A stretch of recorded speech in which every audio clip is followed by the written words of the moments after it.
Hello everyone, welcome to Sanmarga classes. 6ನೇ ಪ್ರಶ್ನೆ, ಶಾತವಾಹನರು, ಕದಂಬರು ಮತ್ತು ಗಂಗರು ಎನ್ನುವಂತಹ ಚಾಪ್ಟರ್. ಕದಂಬರ ಕಾಲದ ತಾಳಗುಂದ ಶಾಸನವು ಈ ಭಾಷೆಯಲ್ಲಿ ಇದೆ ಹೇಳ್ತಾ ಇದ್ದಾರೆ. ಕದಂಬರ ಕಾಲದ ತಾಳಗುಂದ ಶಾಸನವು ಈ ಭಾಷೆಯಲ್ಲಿ ಇದೆ. Option A Tamil, option B Telugu, option C Sanskrit ಮತ್ತು ಆಪ್ಷನ್ ಡಿ ಕನ್ನಡ. ಓಕೆನಾ?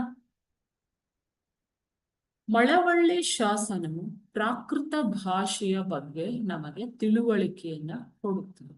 ಅದೇ ರೀತಿ ತಾಳಗುಂದ ಶಾಸನವು ಕರ್ನಾಟಕದಲ್ಲಿ ದೊರೆತಿರುವ ಪ್ರಪ್ರಥಮ ಸಂಸ್ಕೃತ ಶಾಸನವಾಗಿದೆ.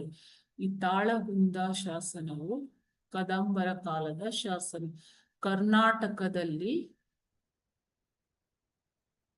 ದೊರೆತ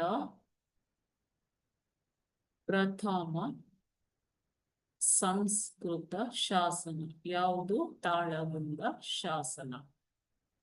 ಓಕೆ, ಸೊ ಇದು ಸಂಸ್ಕೃತ ಭಾಷೆ ಇದೆ. Thank you.